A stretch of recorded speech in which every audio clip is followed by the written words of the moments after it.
that Islam is for all mankind and Prophet Muhammad is sent to all of us. So fellow brothers and sisters in Islam, please remember, convey this message to your neighbor, your friend who are not yet Muslim. Bring them to this ground so that inshallah they will become Muslim brothers and sisters, dunya and akhirah. Rabbana atina fid dunya hasanah wa fil akhirati hasanah wa qina azaban nar. We ask Allah to give us success in this world and success in the hereafter and save us from the torment of hellfire. Subhanakallahumma bihamdik ashhadu an la ilaha illa anta astaghfiruka wa atubu ilaik. Assalamu alaikum warahmatullahi wabarakatuh.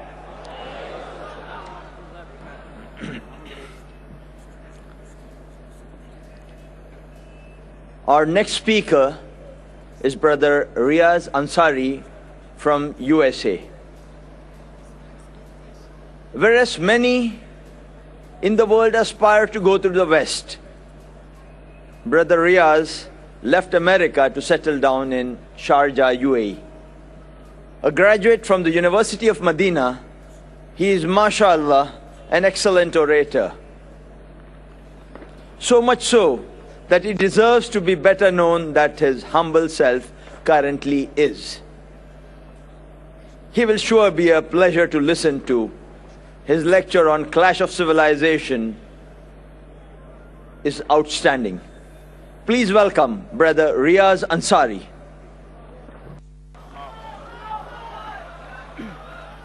Assalamu alaikum wa rahmatullahi wa barakatuh. I accepted Islam around 28 years ago in the Indian subcontinent, so it's good to be back again.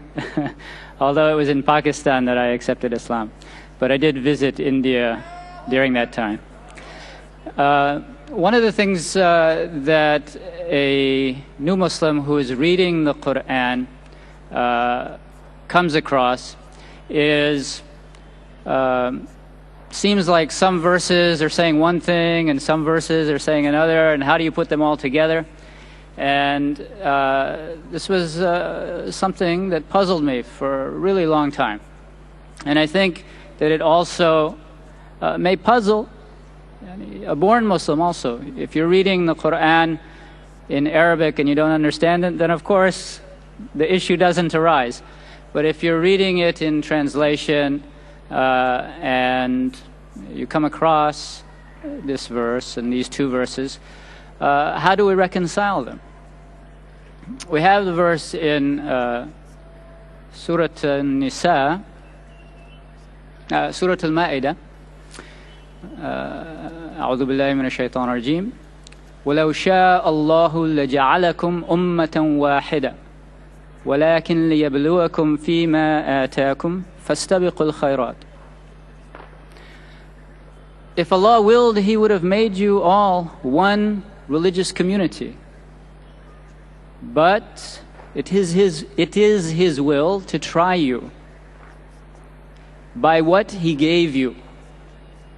So race with one another toward the good things. And then on the other hand, we have a verse in Surah An-Nisa. It says, إِنَّ الَّذِينَ يَكْفُرُونَ بِاللَّهِ وَرُسُلِهِ وَيُرِيدُونَ أَن يُفَرِّقُوا بَيْنَ اللَّهِ وَرُسُلِهِ وَيَقُولُونَ نُؤْمِنُ بِبَعْضٍ وَنَكْفُرُ بِبَعْضٍ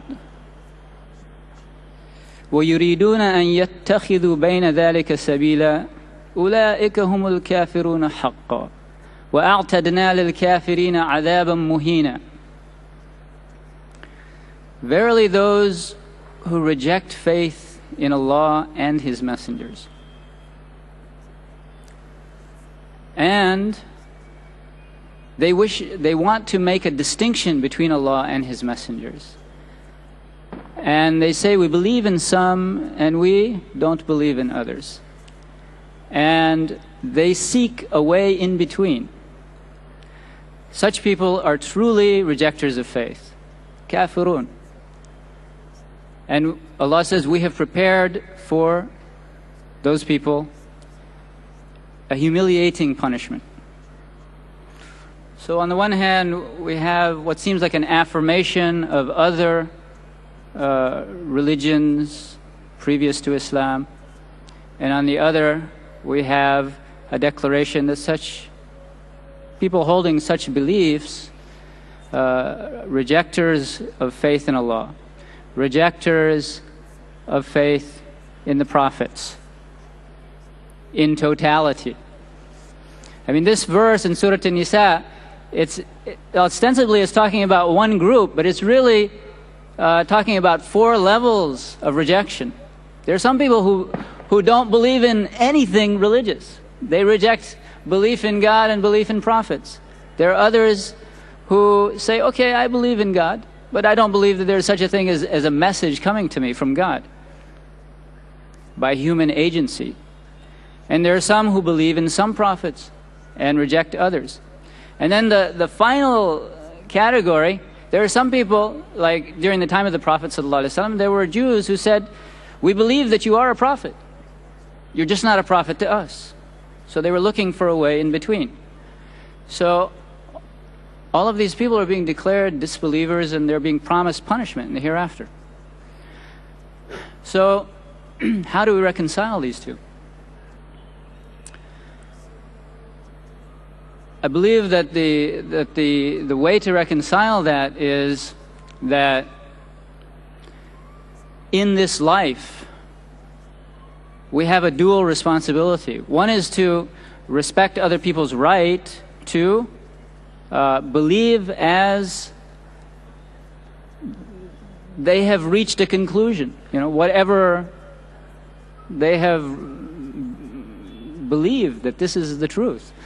So we have a right to, we have a responsibility to respect that, and also to hold out, to acknowledge that people besides us can do good. Because there are certain things that all people agree upon, that they are good. So for instance, my son, he was he's studying in, on an online school. So one of his assignments was to do, in his history class, do research on some organization. And so the one that he chose was, out of the list that they gave him, was the Red Cross, the International Red Cross. So when you look at the experience of the man who founded that organization, he happened to visit a battlefield between 2 European empires in the 1800s. And he got there right after the battle was over. And tens of thousands of people were lying there wounded. And most of them died of those wounds. And there was absolutely no one to take care of these wounded people. And Allah put it in his heart that this is something just horrible. It should be addressed. And so he established this organization to take care of the wounded on the battlefields. So something like that, it's a good act. We can appreciate it. But the completion of the verse in Surah Al-Ma'idah mentions إِلَى اللَّهِ مَرْجِعُكُمْ جَمِيعًا. So we appreciate the good you do in this life, but you can't stay here. You have to go back to your Creator. ثُمَّ يُنَبِّئُكُمْ بِمَا كُنْتُمْ فِيهِ تَخْتَلِفُونَ. He's going to inform you about the things about which you differed. So we have to have this balance that we respect people's right to believe as Allah has put it in their hearts or whatever, and to respect them for the good that they do according to those universal standards of good. Yet, in the end, good deeds without faith, the proper faith, they will not benefit you. So we have to balance these two things. And if there is that balance, then there is the possibility of peace. If there isn't that balance, then there's either a kind of a wishy-washy, well, everything is great, you know, I'm okay, you're okay, just do whatever you want, which is actually a lack of concern on our part. Because if you know that somebody is driving towards the edge of a cliff, and you say, see you later, keep going. So you can't be thoroughly wishy-washy and say, okay, whatever you're doing is fine. And on the other hand, you cannot be arrogant and reject completely what other people are about. So it's like a knife's edge.